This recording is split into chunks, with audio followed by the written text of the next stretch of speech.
New Orleans, a city where the air is thick with humidity and history, sits like a living organism, breathing in the voices of the past while exhaling the mysteries that define its very essence. In the late 18th and early 19th centuries, it was a place of intense contrasts, light and shadow, freedom and enslavement, wealth and poverty. It was a port city, a gateway to the Americas, where European settlers, enslaved Africans, and indigenous populations collided and intermingled, creating a melting pot of cultures, beliefs, and languages. The story that would eventually unfold around the mysterious births in this city is as complex and layered as the city itself, a story of racial ambiguity, hidden histories, and a society that thrived on secrecy and oppression. To understand the significance of the births, one must first grasp the socio-political fabric of New Orleans during this period. The city was under Spanish rule until 1803, when it became part of the United States after the Louisiana Purchase. Its population was diverse, but the social structure was rigid, steeped in a racial hierarchy that dictated every aspect of life. At the top of this hierarchy were the white European settlers, followed by a growing population of free people of color, many of whom had African ancestry but had gained their freedom through manumission or had been born free. Below them were the enslaved African men and women, who worked the land, built the city, and served their masters, often in brutal conditions. The institution of slavery was integral to the city's economy, with large plantations dotting the outskirts and the labor of enslaved individuals fueling the agricultural and urban economy. The racial hierarchy in New Orleans was particularly complicated due to the existence of a substantial free mixed-race population. These Creoles of color often held more privileges than enslaved individuals, but they were still considered inferior to their white counterparts. The legal and social distinctions between these groups were not always clear-cut, which made racial identity fluid in some respects. For example, the children of enslaved women, regardless of their parentage, were always born into slavery. However, the laws governing who could be considered white or black were intricate and could be influenced by a variety of factors, including appearance, social status, and the perception of one's lineage. In this context of racial and social tension, the births of white passing children to enslaved women would have sent shockwaves through the community. The very concept of a child born to an enslaved mother who could pass for white threatened to disrupt the rigid social order that governed New Orleans. A child of white appearance born to an enslaved woman was not just a biological anomaly, it was a direct challenge to the deeply ingrained systems of racial oppression. How could a white child be born to someone who had no rights, no status, no freedom? It was a question that would have unnerved slave owners, doctors, and social elites alike, each of whom held a stake in maintaining the racial purity and social stratification that defined the city's identity. To the white slave owners, the existence of these white passing children posed a threat to their control over the enslaved population. They were terrified of the implications. Could this phenomenon suggest that some enslaved women, through no fault of their own, had the power to produce offspring who might one day be accepted into white society? Were these children some kind of genetic anomaly or divine punishment for the sins of the system? The unease grew as more and more cases were reported, but no answers seemed forthcoming. The free people of color, many of whom had worked hard to maintain their social standing, were also unsettled by these births. They feared that the growing number of white passing children might lead to a blurring of the lines between free people of color and enslaved individuals. The very idea that a child could be born of African descent and yet be accepted into the ranks of the white elite was a thought that seemed to defy the racial conventions that had been so carefully constructed. Even the enslaved people themselves were caught in a psychological and emotional maelstrom. For many of them, the birth of a white passing child would have been an eerie reminder of their own powerlessness and the complexities of their position. The child's skin might mark them as something other than what they were, and this would create a further divide within an already fractured community. Enslaved mothers who gave birth to children who looked white were faced with the bitter irony of having their own flesh and blood sold to a society that had no room for them. Yet despite the mounting fear and confusion, no one had answers. Doctors and scientists, many of whom were rooted in the European Enlightenment, attempted to rationalize the phenomenon by positing scientific theories. Some suggested that genetics might play a part, but even the most enlightened minds of the time struggled to make sense of the mystery. Theories of heredity were in their infancy, and the very notion that skin color could change or evolve in ways that were not understood was terrifying to a society that relied so heavily on its rigid racial distinctions. Others turned to religion, suggesting that these births were divine manifestations, punishments or tests from God to shake the moral fabric of society. As these rumors and speculations swirled through New Orleans, the larger societal forces of the time began to take shape. The city, despite its outward charm and cultural richness, was built on systems of inequality. The elite, both white and Creole, had much to lose if the social fabric were ever unraveled. For them, the mystery of the white passing children was not just an oddity, it was a direct threat to their authority and control. Behind the scenes, the tension was palpable. Slave owners began to grow suspicious of their own servants, fearful that these strange births could somehow be tied to a conspiracy or a deeper, darker force. They turned to legal measures, tightening their grip on enslaved people, reinforcing the system that had for so long kept them in check. The fears of losing control were matched only by the paranoia that began to spread through the city's elite, who saw their power and privilege as precarious, vulnerable to the unknown forces that seemed to shape the future of their city. At the same time, the society's fascination with the supernatural continued to bubble beneath the surface. New Orleans, with its French, Spanish, African, and Haitian influences, had always been a place where the lines between the spiritual and the material were blurred. It was a city where voodoo practices, Catholic rituals, and African traditions converged, and where people believed in ghosts, spirits, and the power of unseen forces. In this charged atmosphere, the births of these white passing children were not just a biological anomaly, they were the stuff of legend, the kind of event that could fuel myths and superstitions for generations. The more the mystery unfolded, the deeper the fear grew. It wasn't just the births themselves that terrified the people of New Orleans, it was the underlying sense that something was deeply wrong with their society, that the natural order had been disrupted in a way that no one could explain. And as the phenomenon continued, it became clear that the answer to this mystery was buried somewhere in the past, obscured by layers of race, class, and history, layers that would take decades, if not centuries, to peel back.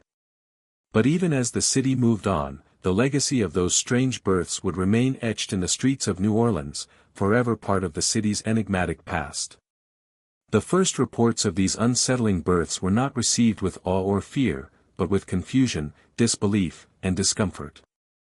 In the early days, the phenomenon was dismissed as coincidence or biological oddity, an anomaly that could be explained away with the right mix of skepticism and scientific detachment. After all, a child with lighter skin born to an enslaved woman wasn't something that could easily be categorized in a society that thrived on rigid racial distinctions. But as more instances began to occur, and more children were born with features that appeared far from the typical characteristics of enslaved African descendants, a sense of unease began to creep through the corridors of New Orleans. In the earliest cases, the births were first noticed by the midwives who attended the enslaved women. These women, whose role in society was often as overlooked as the women they served, held intimate knowledge of the physical signs of childbirth. They were the silent witnesses to the daily realities of slavery, and it was often through their eyes that the first clues about the strange nature of these births emerged. Midwives were trained to look for patterns in the babies they delivered, to know the exact signs of a healthy or troubled birth. So when they noticed babies born with pale skin and fine hair, features that contradicted the physical traits expected in children born to enslaved African women, it was impossible for them to ignore. In some cases, the baby's eyes were noted to be blue or green, something rarely seen among the enslaved population. Their skin, though still somewhat tan, was far lighter than the deep hues associated with the vast majority of children born under the institution of slavery. These details, small and seemingly inconsequential, were not dismissed as simple quirks of nature. Instead, they began to raise uncomfortable questions in the minds of those who saw them. Why were these children different? What could explain the discrepancy between their physical appearance and the heritage of their mothers? At first, the slave owners themselves found it difficult to accept the unusual nature of the births. Some attributed the children's appearance to the unpredictable nature of genetics, perhaps a rare genetic mutation or a strange mix of traits passed down through generations. Others took a more superstitious view, interpreting the births as some kind of omen, either a sign of divine favor or punishment. It is here, in the first months of recorded cases, that the city began to see its first attempts at rationalizing what had become an increasingly unsettling mystery. But as time went on and the number of reported cases grew, it became harder for society to ignore the pattern. Babies born to enslaved women, most of whom had been carefully monitored for any indication of pregnancy by their masters, were repeatedly found to have features that seemed to place them outside the expected racial categories. No longer could the phenomenon be brushed aside as a mere fluke, as more and more instances emerged, each case revealing more contradictions and more questions that could not be easily answered. The women who gave birth to these children often found themselves at the center of suspicion. Their pregnancies, which were typically viewed as unremarkable by the slave owners who held their bodies as property, became a source of intense scrutiny. Some of these women, perhaps unconsciously, began to feel the weight of the attention that surrounded them. Were they somehow involved in a conspiracy, or was there something darker at play? The uncertainty began to affect both the women and those around them. Local doctors were called upon to investigate, though many were already immersed in their own theories about the cause of these births. Some believed that the children's unusual appearance was a result of race mixing, a term that carried great weight in a society obsessed with purity and control over racial boundaries. The theory posited that the children's light skin could have been inherited through some distant ancestor, a white person who had been forgotten, a long-lost relative who might have passed for white in another time. Yet this explanation seemed to fall short. It could not fully account for the pattern of similar births occurring among women who had no known white ancestry, nor did it address the question of why these children all shared the same peculiarities despite the diversity of their mothers. Others, looking for a more medical explanation, considered the possibility of an illness or disease that might have affected the enslaved women during their pregnancies. Perhaps a viral infection or some kind of environmental factor had caused a change in the way the babies were developing, leading to lighter skin or different features. But this theory, too, proved unsatisfactory. The frequency of the births could not be attributed to a simple medical condition that could be easily explained away. Furthermore, the mothers showed no signs of illness that would have suggested that they had been affected by such a condition. It was in these early stages that the stories began to spread, moving quickly through the city and eventually reaching the ears of those who would have otherwise remained oblivious to the mystery. Whispers began to form, speculation turned into gossip, and what was once a series of isolated events began to gain traction as something much larger, a dark, inexplicable mystery that threatened to expose the fragility of the racial order that governed New Orleans. The city, with its dark streets and shadowed alleyways, became a breeding ground for rumors, myths, and fears, all of which only added to the growing sense of unease that permeated the air. The community's response was varied. The elite, particularly those who relied on the institution of slavery to sustain their wealth, sought to suppress the information.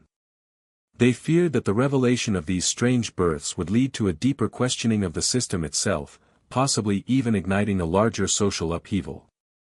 So, they resorted to tactics of denial and silence. Doctors were pressured to retract any public statements that suggested the births were anything more than a coincidence. Religious leaders were quick to label the phenomenon as divine intervention, perhaps a test or punishment, designed to remind society of its moral failings. But as the mystery persisted, these explanations began to fall flat.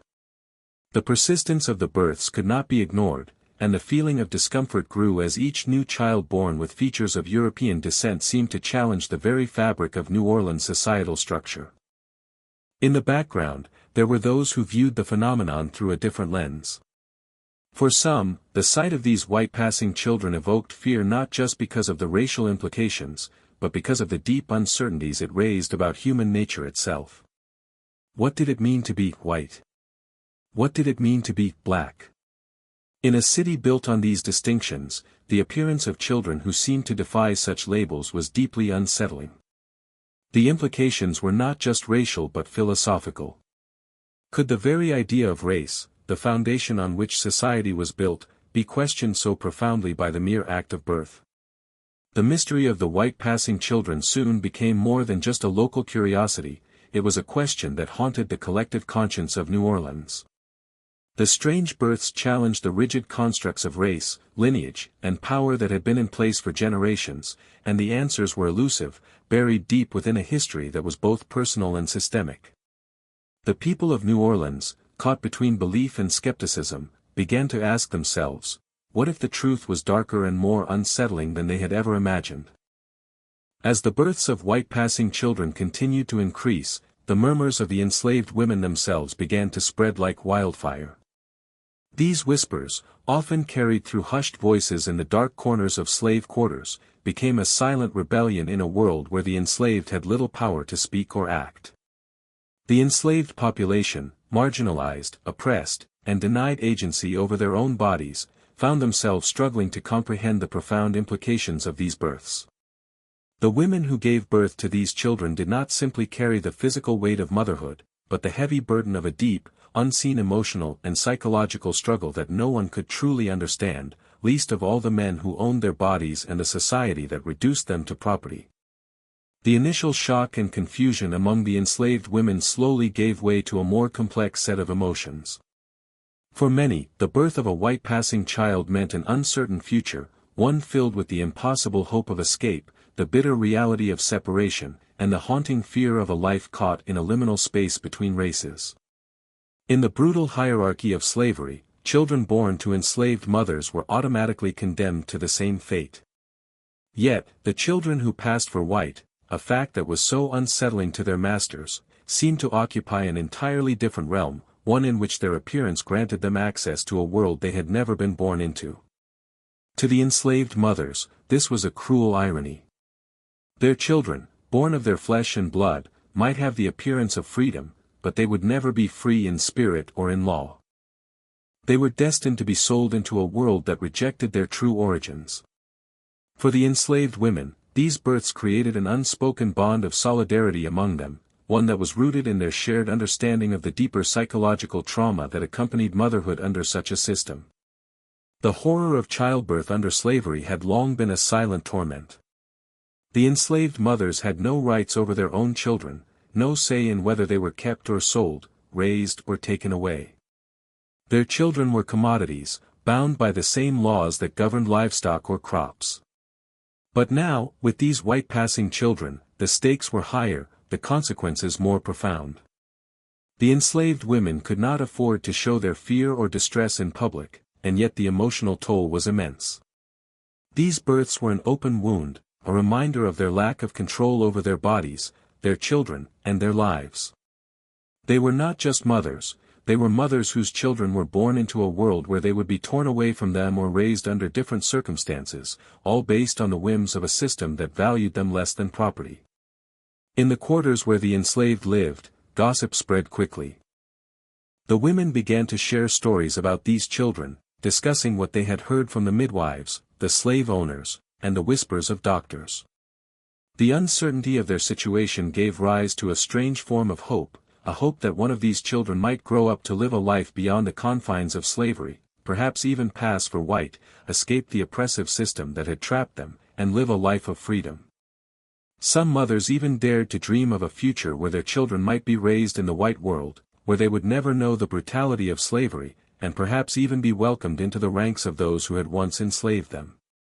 But this hope was tinged with fear. The enslaved women knew all too well how quickly such dreams could be shattered. In a society where race and appearance determined one's fate, the mere passing resemblance of these children to white people meant little in the face of the legal and social constructs that governed their lives. Despite their pale skin or European features, these children were still the property of the enslaved women's masters. The hope that these children might escape the chains of their mother's fate was fragile, and many women came to the grim realization that it was more likely that their children would simply be sold and torn away from them. The very same features that might have marked them as white in appearance also made them an even more valuable commodity in the eyes of those who saw them only as property. The enslaved women also began to sense a growing sense of resentment among the slave owners and their families. The social hierarchies were predicated upon a clear and unwavering demarcation between races. The idea that a child born to an enslaved woman could pass as white, with features that defied the carefully maintained boundaries of racial purity, unsettled the entire structure. In a way, it represented a crack in the foundations of the system.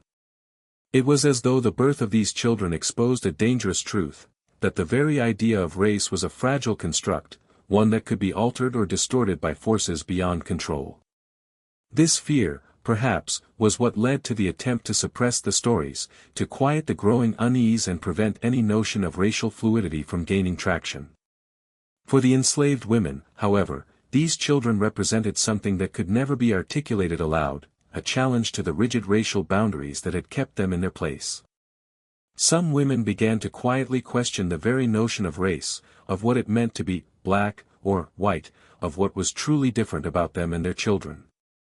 What did it mean to be born into one system of oppression and yet appear to be a part of another?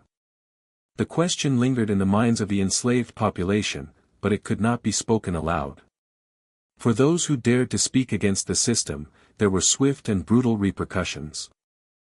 Amidst all this, there was another layer of silence, the silence of the enslaved men.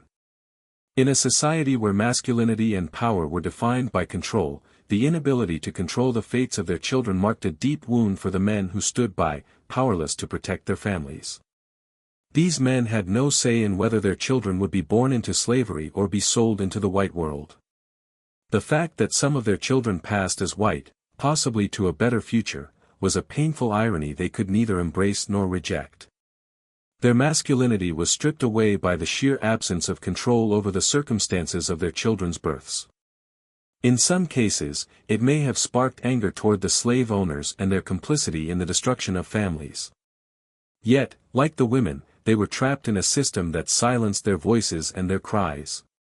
The enslaved mothers, despite their inner turmoil, understood that their children would not live in the same world they did. Even if their children were taken from them and raised as white, they would live in a society where the very notion of being white or black would dictate their fates.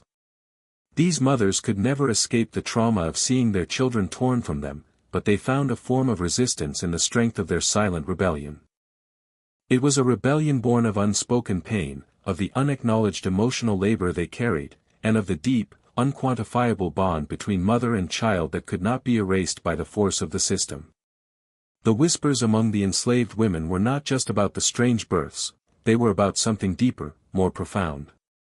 They were about survival, about the persistence of hope amidst horror, and about the ability to hold on to one's humanity in the face of dehumanizing forces.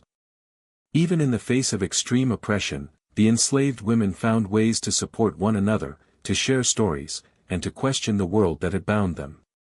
These whispers were the threads of resistance woven through the fabric of an inhumane system, the quiet voices that, despite their silencing, would never be completely erased. As the strange births continued, the rumors surrounding them grew louder, spreading from the slave quarters to the gilded mansions of the French Quarter. What had started as whispered conversations in dark corners of New Orleans now reverberated through the streets, reaching the ears of those who held power and wealth in the city. The news unsettled the foundations of society in ways no one could have anticipated. The social order that had long been built on the strict separation of races and the unquestionable dominance of the white elite was now under threat. The births of these white-passing children to enslaved women were a stark reminder of the fragility of the racial hierarchies that underpinned the entire system. For the city's elite, particularly the wealthy slave owners and influential families, the news was both a cause for alarm and a source of embarrassment. The idea that children born to enslaved mothers, who were regarded as nothing more than property, could possess the appearance of white people was inconceivable. It was an affront to the very structure of their society, which had been meticulously constructed to keep race and class firmly divided. Such a phenomenon, if left unchecked, could blur the lines of racial identity, challenge the legitimacy of the slave system, and, perhaps most threatening of all, raise uncomfortable questions about the system's inherent cruelty. In the face of this growing unease, the elite of New Orleans reacted with a mixture of disbelief, denial, and outright suppression. They could not allow such a disturbing mystery to gain traction. If the people of New Orleans began to question the births, they might also begin to question the institution of slavery itself. The consequences of this were unthinkable. For generations, the wealth of New Orleans had been built on the backs of enslaved people, and the fear of losing that wealth, and the control that came with it, was palpable. The power structure was built on racial segregation, with slavery as its cornerstone. To allow the very foundation of that system to be called into question was a risk the city's elite could not afford to take. The first response from the ruling class was a concerted effort to dismiss the stories and quash the rumors. Doctors and intellectuals in the city were enlisted to downplay the significance of the births. They offered rational explanations, dismissing the phenomenon as an oddity of genetics, an aberration that had no bearing on the larger structure of society.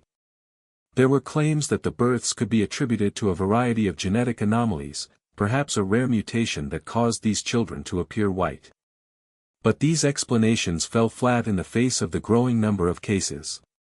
As more and more white-passing children were born, it became increasingly difficult to dismiss the phenomenon as a mere coincidence. Religious leaders in New Orleans also played a significant role in suppressing the growing unease. Their response to the strange births was rooted in a mixture of theological rationalization and fear. Some argued that these births were a sign from God, a divine intervention meant to challenge the existing order. In this view, the children were seen as either a punishment for the sins of slavery or as a form of divine retribution against the system that oppressed the enslaved. Others believed that these births were a test of faith, a trial to see how the people of New Orleans would respond to the mystery. These religious explanations, while offering a semblance of comfort to some, failed to quell the deepening sense of dread that permeated the city. The idea that the births were a divine message, whether of punishment or warning, only added to the fear, as it suggested that the natural order itself was unraveling. Despite the efforts to dismiss the phenomenon, the whispers and rumors only grew stronger. As more children were born with features that defied the expectations of race, the fear among the white elite deepened. It wasn't just the phenomenon itself that was alarming, it was the potential consequences of acknowledging it. If the idea took root that enslaved women could give birth to children who could pass for white, it would undermine the very concept of racial purity that had long been used to justify the system of slavery. The elite feared that such an idea might spread, leading to greater unrest and a push for social change that they were not prepared to face. At the same time, the local government began to take steps to ensure that the growing scandal would not spiral out of control. Laws were passed that further restricted the rights of enslaved people, including harsher penalties for those who attempted to run away or challenge the authority of their masters. The focus was not on the strange births themselves, but on maintaining the status quo. The laws were designed to remind the enslaved that their lives were not their own, that their children belonged to their masters, and that their fate was sealed from birth. These legal measures were an attempt to quash any lingering doubts about the power of the white elite and to reinforce the idea that the social order would remain unchanged, regardless of any anomalies that might arise. The press also played a crucial role in shaping the narrative. Local newspapers, which were largely controlled by wealthy white families, printed articles that sought to minimize the significance of the births. They characterized the phenomenon as an unfortunate but inconsequential series of events, one that was not worth public concern. The goal was to deflect attention away from the racial implications of the births and focus on more mundane matters. The public was encouraged to ignore the whispers and rumors and instead focus on the day-to-day affairs of life in New Orleans. This was an attempt to quiet the growing unrest and prevent the issue from gaining traction. But despite these efforts, the mystery of the white-passing children could not be fully suppressed. The births continued, and with each new instance, the questions grew louder. The fear and anxiety of the white elite only served to fuel the intrigue. As the societal tension mounted, the people of New Orleans found themselves increasingly divided. The wealthy and powerful sought to maintain the status quo, while the enslaved and their supporters began to see the births as something more than just a genetic anomaly. To them, the births symbolized something deeper, a crack in the foundation of the oppressive system that had long held them captive. The growing public interest in the phenomenon was not without consequences. Some of the enslaved women who gave birth to these white passing children were subjected to brutal scrutiny. They were interrogated by their masters, their every action analyzed for any hint of wrongdoing.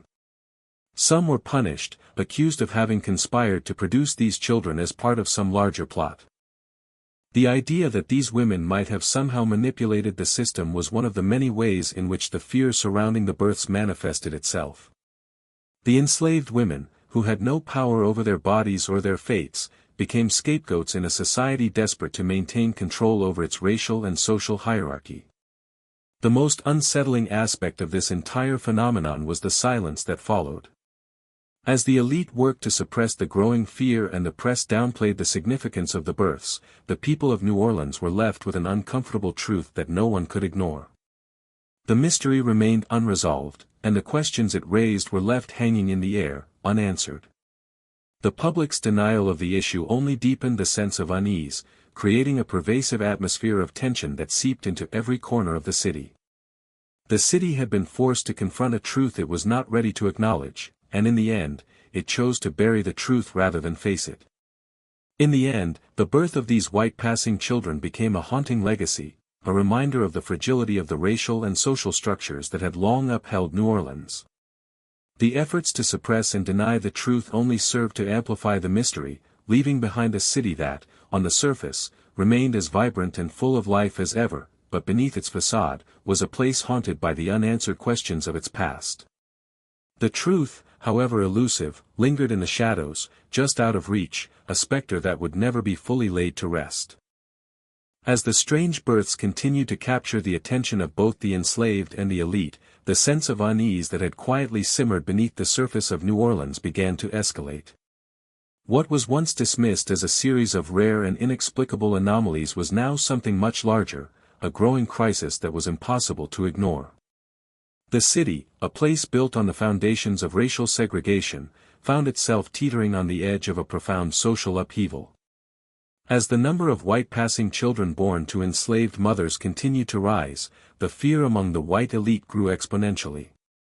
What had started as an isolated mystery now had the potential to unravel the very social order that had sustained their wealth and power for generations. The fear that gripped New Orleans was not simply a fear of the unknown, it was a fear of what these children represented. The white passing babies challenged the rigid racial boundaries that were at the core of the city's social structure. In a society where racial identity dictated everything from one's worth to their legal status, the idea that children born to enslaved women could pass for white was a threat that could not be ignored. These children, whose features defied the expected racial categorization, were seen as an affront to the carefully constructed racial order. The question was no longer whether these births were real or merely rumors, it was whether they posed a danger to the foundation of slavery itself. In the weeks and months that followed, a sense of paranoia began to pervade every aspect of life in New Orleans. The city's elite, already struggling with the implications of these mysterious births, began to question their own security. For those who had relied on the institution of slavery for their wealth and social status, the specter of these white passing children was both terrifying and destabilizing. If the racial lines between enslaved people and free white citizens could be blurred by something as uncontrollable as childbirth, then what would prevent the very system that defined the city from collapsing? The power dynamics that had been so carefully constructed over generations seemed to be hanging by a thread, and the wealthy, white elites of New Orleans were afraid of what might happen if that thread snapped. The fear of racial contamination, so deeply ingrained in the consciousness of New Orleans, became more pronounced with each new report of a white passing child. The one-drop rule, the doctrine that anyone with even a trace of African ancestry could be classified as black, was the foundation of the city's racial system. It ensured that blackness was viewed as a permanent condition, one that could not be erased or overlooked. Yet these children, born to enslaved women, seemed to defy that rule entirely. They possessed the features, skin tone, and often the eyes of white people, and this made them all the more dangerous in the eyes of the powerful. If they were allowed to exist in this strange in-between space, neither fully black nor fully white, it could undermine the very concept of racial purity that had underpinned slavery. As the panic spread, so too did the measures taken to control the situation. Wealthy slave owners and social elites began to take increasingly extreme steps to secure their positions and protect their children, families, and businesses from the potential fallout of these births. Slaves were even more closely monitored, and any sign of rebellion, even the slightest deviation from the expected behaviors, was met with immediate punishment. The laws that governed enslaved people were tightened further, ensuring that no enslaved person could act outside the strict boundaries set by their masters. If these women were carrying children who might have the appearance of white people, then those children were to be kept under even tighter supervision to ensure that they would never be able to pass for white in public. The public denial of the phenomenon gave way to a more insidious form of suppression. The elite did not simply ignore the births, they began to actively rewrite the narrative of what was happening. The growing number of white passing children was attributed to a variety of explanations, each more desperate than the last. Some doctors and intellectuals tried to offer medical explanations, arguing that the appearance of these children could be explained by the intermarriage of distant European ancestors, long forgotten but buried in the family trees of both the enslaved and their masters. Others suggested that it was a case of freak genetics, a random mutation that had no bearing on the larger social structure. These explanations were often based on conjecture, but they served their purpose. They provided the elite with a means to distance themselves from the uncomfortable reality that was staring them in the face. In the slave quarters, however, the mood was very different. The enslaved people, already burdened by the oppression of their daily lives, saw the growing number of white passing children as a bitter reminder of their own powerless existence. For the women who gave birth to these children, the fear was not simply about the loss of their children to the hands of the masters. It was the emotional toll of being seen as a mere vessel for reproduction, with no control over the future of their children, who might now be taken away and raised as something entirely different. The children born with European features seemed to occupy a strange, in-between space. They were not fully accepted by either the white or the black world. In a society where racial categories were rigidly enforced, these children did not fit neatly into any box, and the uncertainty that surrounded their futures only added to the trauma of the mothers who bore them. It became clear that the issue was no longer just a matter of isolated births or genetic anomalies. The implications of the white passing children extended far beyond the personal tragedies of the enslaved mothers. The very existence of these children was a social and political problem that threatened to upset the delicate balance of power that had been built on centuries of exploitation. The more the white passing children were born, the more the elite became convinced that something had to be done to maintain control over the social order. The fear of racial contamination escalated to the point where even subtle changes in the appearance of an individual could be seen as a threat to the status quo. The public outcry over the births continued to grow louder, but the authorities were determined to suppress it. They enacted laws that prohibited the mixing of races, even in appearance, further tightening the noose around the lives of the enslaved. Any attempt by an enslaved person to assert their own identity or autonomy was met with harsh punishment. In the homes of the wealthy, the children who had been born white passing were hidden away, kept out of public view, and their existence was erased from the public narrative. The denial of these children's humanity became part of the larger effort to maintain the power of the elite and keep the status quo intact. The escalating fear and paranoia also began to spill over into the everyday lives of the city's inhabitants. Families of the white elite became more protective of their own children, fearful that the mystery of the white passing children might somehow spread into their own bloodlines. It was not just the children of enslaved women who were seen as potential threats. It was the very idea of racial purity itself that was being challenged. What began as a seemingly isolated incident now had the potential to disrupt the entire fabric of New Orleans society, with far-reaching consequences for both the enslaved and the elite. The more the city tried to suppress the phenomenon, the more the fear spread. The strange births were no longer just a source of curiosity, they had become a symbol of something far more insidious, a challenge to the system that had long kept New Orleans in check. In the end, the city's attempts to quell the panic only made the situation worse.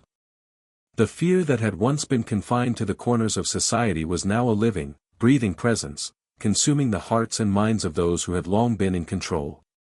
The city, once full of life and possibility, had become a place where the fear of the unknown dictated every action, and the unraveling of the racial order seemed inevitable.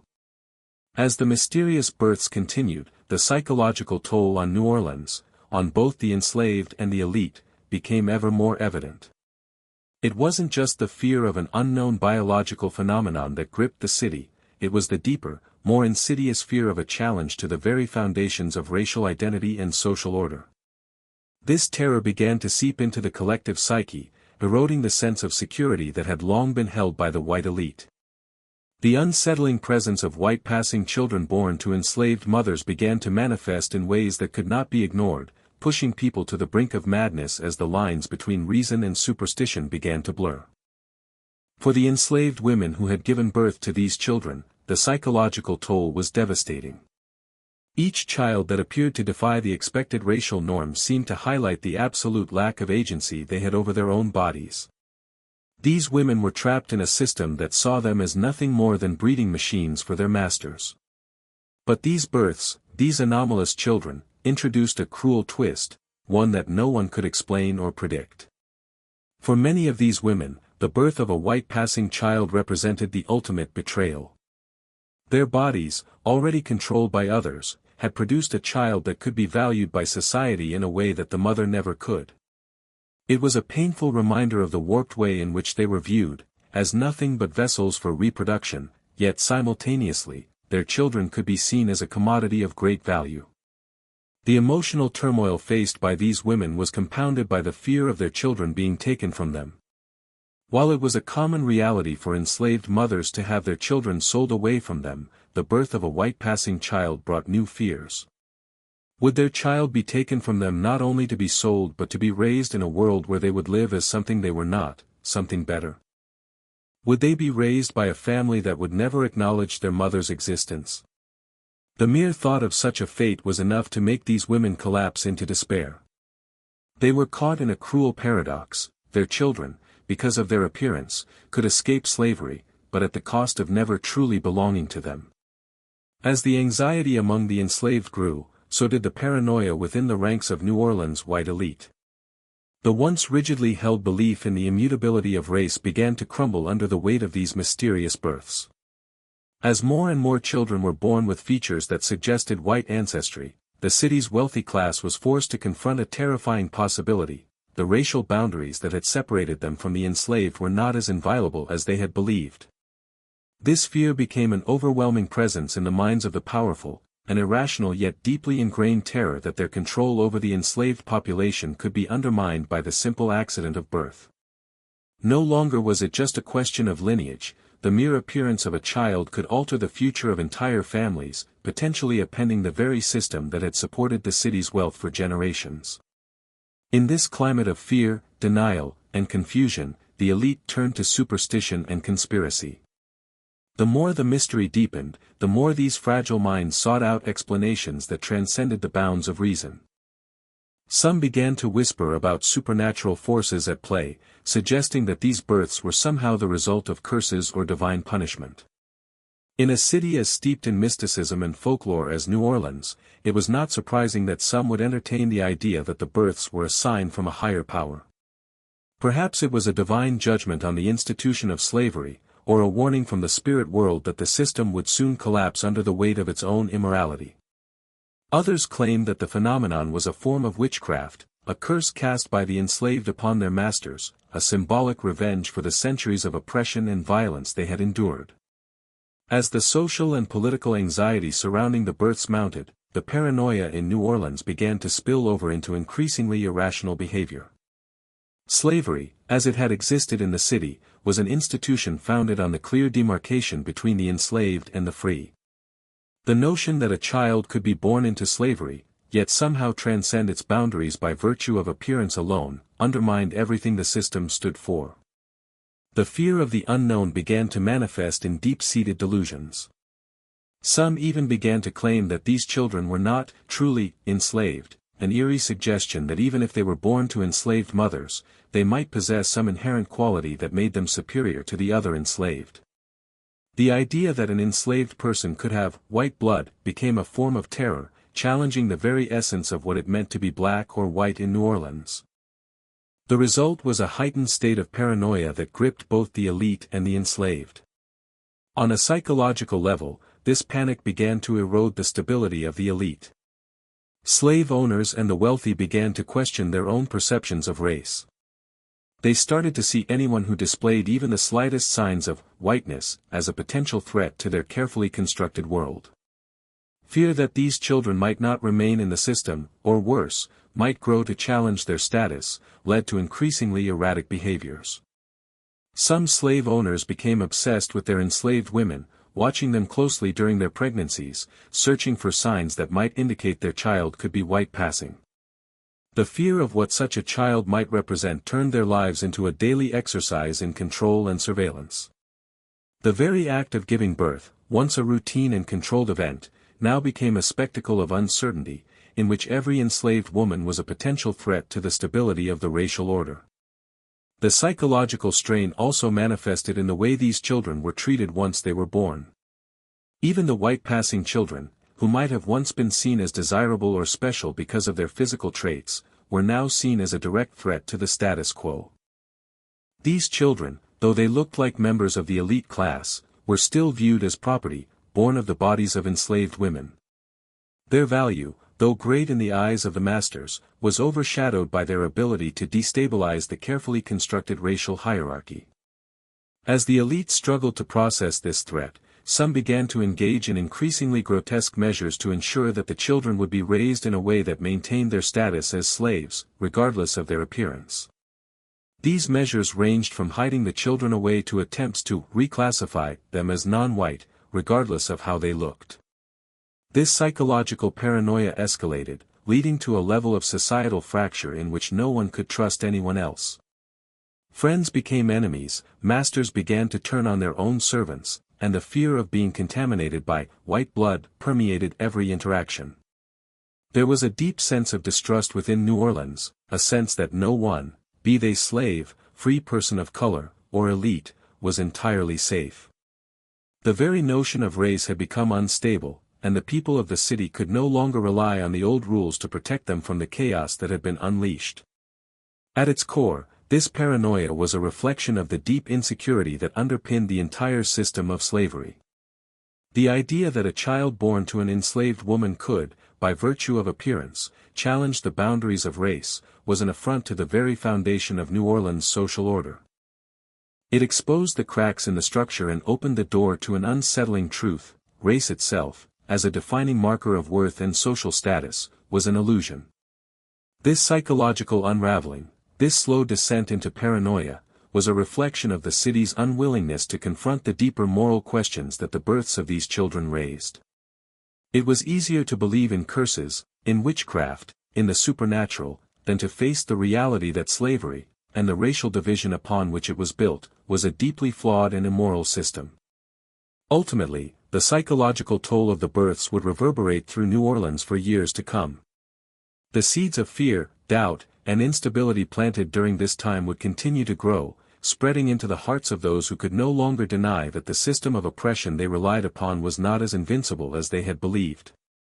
For the enslaved, the toll was perhaps even more profound. Their daily lives, already marked by trauma and hardship, were further distorted by the psychological effects of bearing children who might never belong to them, whose futures were shaped not by love but by fear and the cruel demands of a society that refused to recognize their humanity. As the fear spread, it became clear, the very foundations of New Orleans were beginning to crack, and the paranoia that followed would never fully fade away. As the mysterious phenomenon of white-passing children continued to perplex the city of New Orleans, various factions within society began to scramble for explanations. What had initially been dismissed as a series of rare genetic anomalies was now an issue that could no longer be ignored. The once comfortable world of the white elite, built on the belief that racial hierarchies were natural and immutable, was now in disarray. The very existence of these children, born to enslaved women yet possessing features that resembled those of white people, shook the very foundations of the racial order that had been so carefully maintained for centuries. The fear of social and political upheaval grew, and with it, the need for answers that could reconcile the inexplicable births with the rigid, oppressive system that governed New Orleans. Faced with the growing panic, various attempts were made to explain the births in ways that would allow the system to remain intact, to explain away the unexplainable without having to confront the deeper questions about race, power, and the institution of slavery. The medical community was enlisted to provide scientific explanations, while religious figures offered theological interpretations.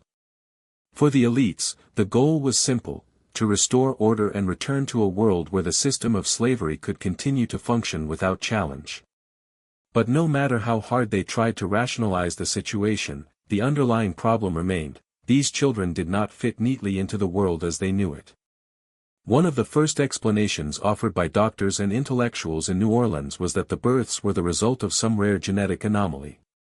Some suggested that the white passing children were simply the product of a rare and mysterious combination of genes, possibly stemming from distant European ancestors.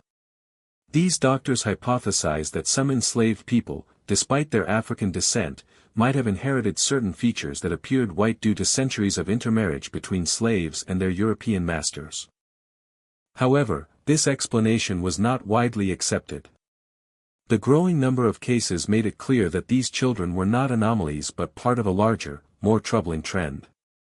Furthermore, the idea that these births could be explained by the mixing of distant bloodlines only served to undermine the very logic that had been used to justify slavery in the first place.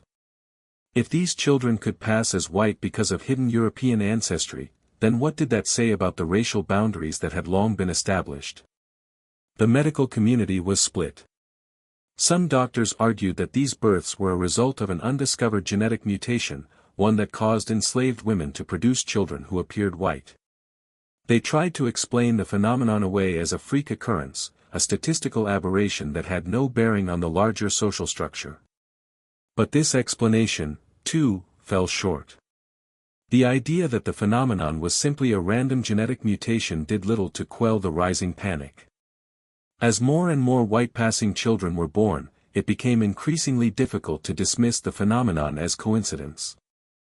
The more explanations the medical professionals offered, the more it seemed that there was no rational answer that could contain the anxiety these births were causing. Religious figures in New Orleans also played a significant role in attempting to explain away the mystery, but their answers were more varied and often steeped in the supernatural. Some religious leaders suggested that the births were a sign from God, a divine warning against the institution of slavery. These leaders argued that the children, born to enslaved mothers but possessing white features, were a form of divine judgment, an indication that slavery, a morally reprehensible institution, was on the verge of collapse. They believed that God was sending a message to the people of New Orleans, urging them to repent and abandon the system that had enslaved so many for so long.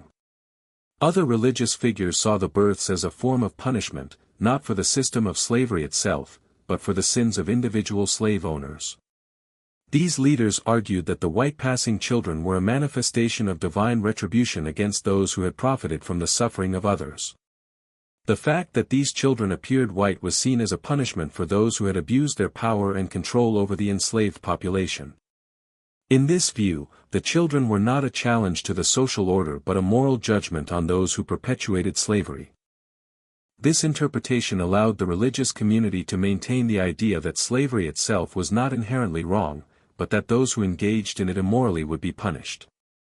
Yet, despite these religious explanations, the fear and paranoia only deepened. The more the religious community tried to offer comfort and understanding, the more the uncertainty surrounding the white-passing children grew. The question remained: why were these children being born, and what did they mean for the future of New Orleans? No matter how many rationalizations were put forth, whether scientific or theological, the unsettling truth remained that these children were a direct challenge to the racial boundaries that defined the city's social structure. No amount of explanation could change the fact that the system of slavery was built on the idea of a rigid, unyielding racial hierarchy, and these children, by virtue of their appearance, threatened to undo everything.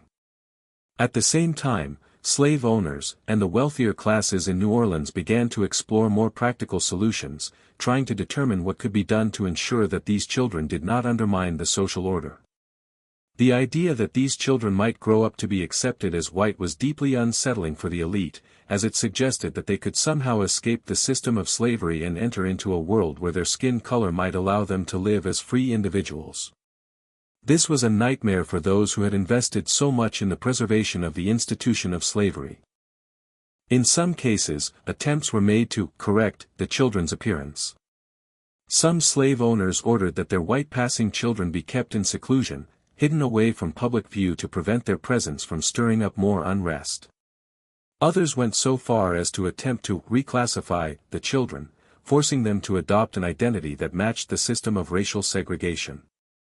These efforts were part of a larger attempt to maintain control, to ensure that the status quo was preserved at all costs. The fear was that if these children were allowed to grow up with the appearance of white individuals, they might challenge the racial lines that had long kept society in check. In this atmosphere of growing fear and uncertainty, New Orleans' legal system also began to weigh in. Laws were passed that further restricted the rights of enslaved people, with a particular focus on children who appeared to be white. These laws sought to reaffirm the racial boundaries that had been so carefully constructed over the years. The goal was not just to control the enslaved population, but to ensure that those who were born to enslaved mothers would never have the opportunity to transcend their status. The legal system became a tool for enforcing racial purity, ensuring that the white passing children, no matter their appearance, would never be allowed to claim their freedom. Despite all the attempts to explain and control the phenomenon, the question that lingered in the air remained unanswered: why were these white passing children being born? What was their true significance? As the fear continued to spread through the city, it became clear that the explanation for these births was not simply a matter of science or religion, it was a reflection of the profound racial and social anxieties that had long existed in New Orleans. These children, by virtue of their very existence, had forced the city to confront the reality of a system that could not continue forever. No amount of explanation, no matter how rational or irrational, could hide the deeper truth: the institution of slavery was on the brink of collapse, and these children were a symbol of the unraveling of an order that had long been taken for granted.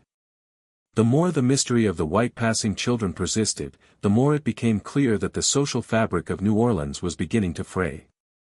What had started as a disturbing curiosity among a few had now escalated into a full-blown crisis, threatening to unravel not only the structure of slavery but also the very identity of the city itself.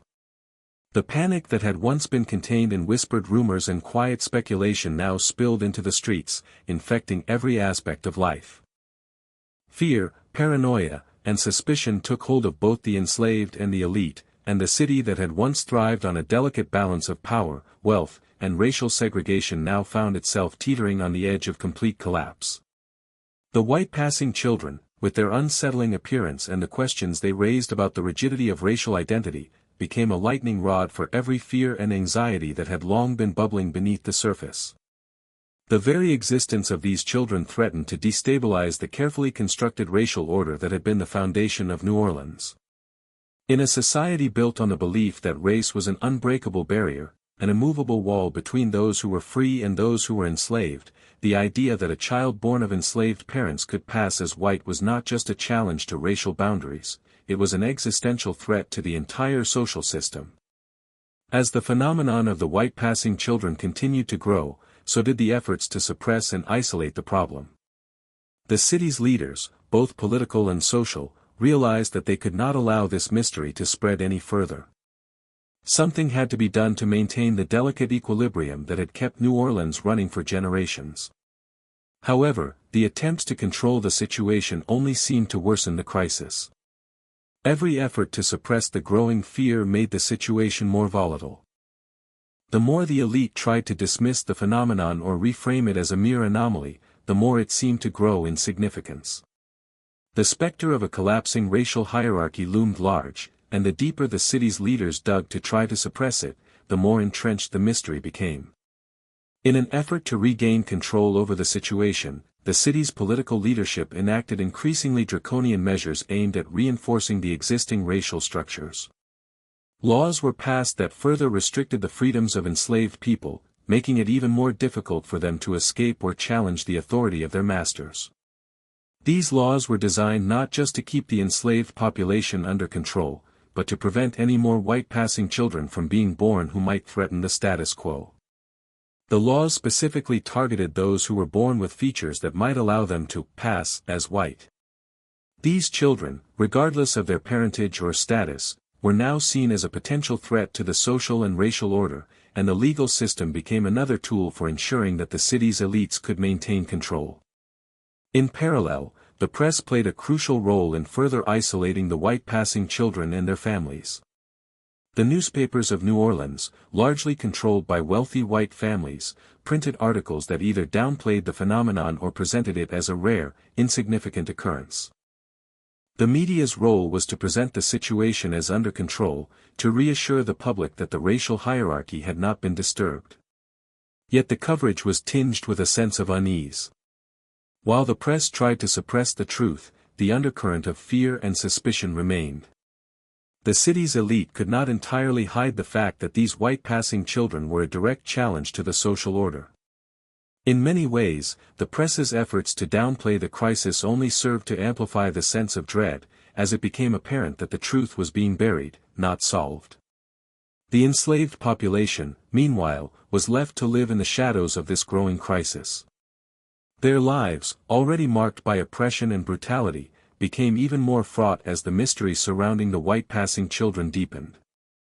These births, once considered rare and isolated events, were now becoming a symbol of something much larger, the failure of the system that had long kept them subjugated. The idea that a child born to enslaved parents could somehow transcend their status, bypass the chains of slavery, and be accepted as white was a potent symbol of resistance, even if it was not fully understood by those who lived under the yoke of oppression. It was a reminder, however veiled, that the system of slavery was not invincible, that its foundations could be shaken, if not now, then in the future.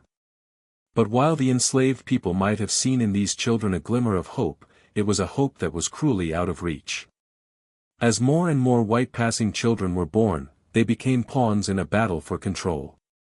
The fear that these children might escape the shackles of slavery, or worse, disrupt the racial system entirely, caused even more anxiety within the white elite.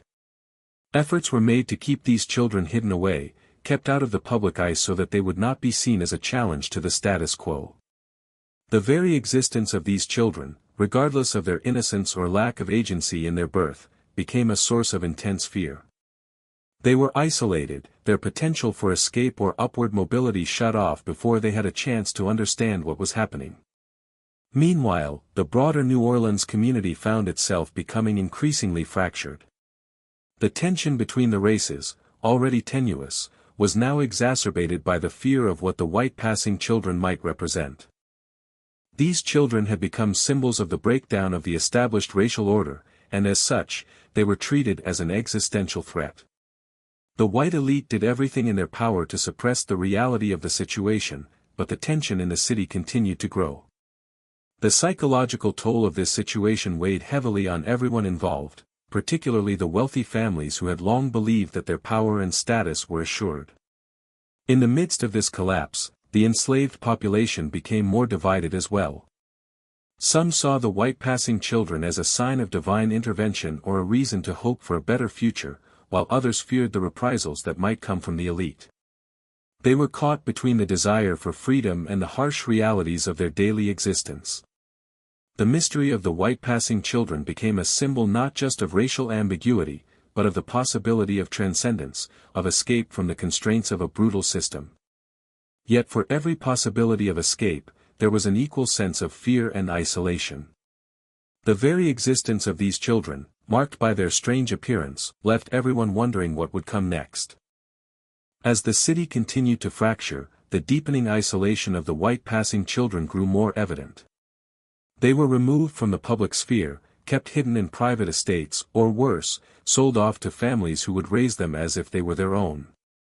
The very children who had the potential to change the course of New Orleans' future were now buried in the shadows, their identities obscured, their lives controlled. The isolation of these children was not just a matter of keeping them out of sight, it was an attempt to sever their connection to the reality of their births and their mothers. In the eyes of the elite, the children needed to be severed from any trace of their enslaved lineage, as a means of maintaining control.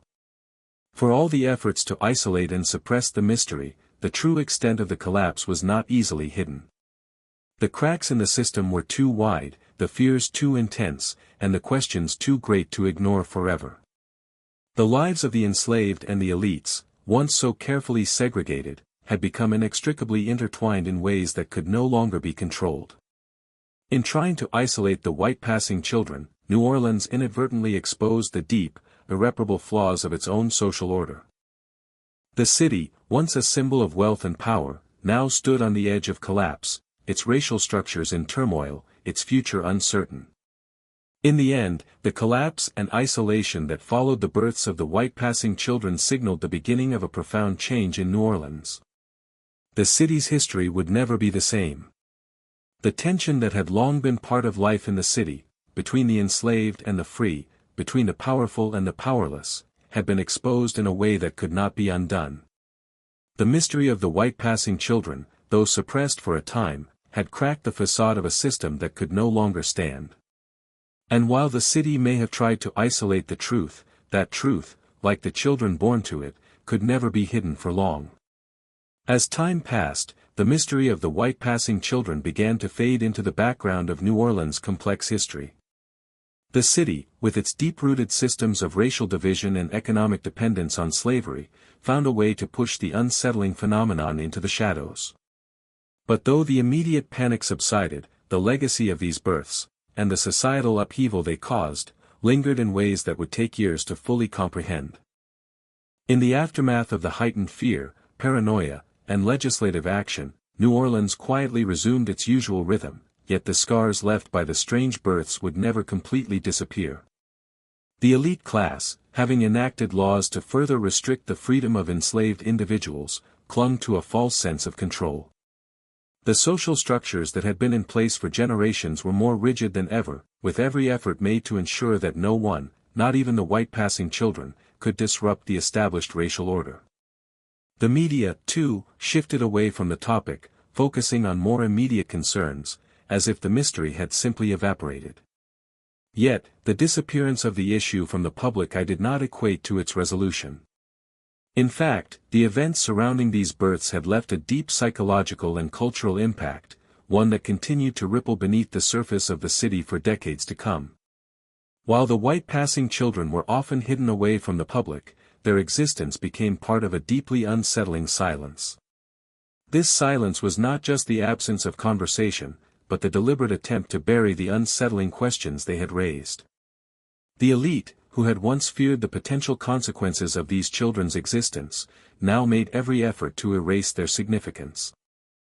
These children were tucked away, their futures shaped by the powerful hands of their masters, and their mothers' stories often lost to history. In many cases, these children were absorbed into the world of the white elite, living lives that bore little resemblance to their origins. They were raised as white children, with all the privileges that came with it, yet their true history, their connection to enslaved mothers, their birth from a system designed to oppress, remained hidden from view. For the enslaved women who had given birth to these children, their stories were equally erased. These mothers, whose lives were already marked by unimaginable suffering, were forced into silence as well. Their bodies had been controlled and manipulated for the benefit of their masters, and their children, who had the potential to escape that system, were taken from them and redefined in ways that denied their very humanity. The emotional toll of these women's experiences was compounded by the societal forces that sought to hide their children and silence their voices. They had given birth to children who were viewed as anomalies, as threats, and in the end, those same children were stripped of any connection to the mothers who had borne them. The aftermath of the phenomenon also left a deep, lingering fear among the white elite.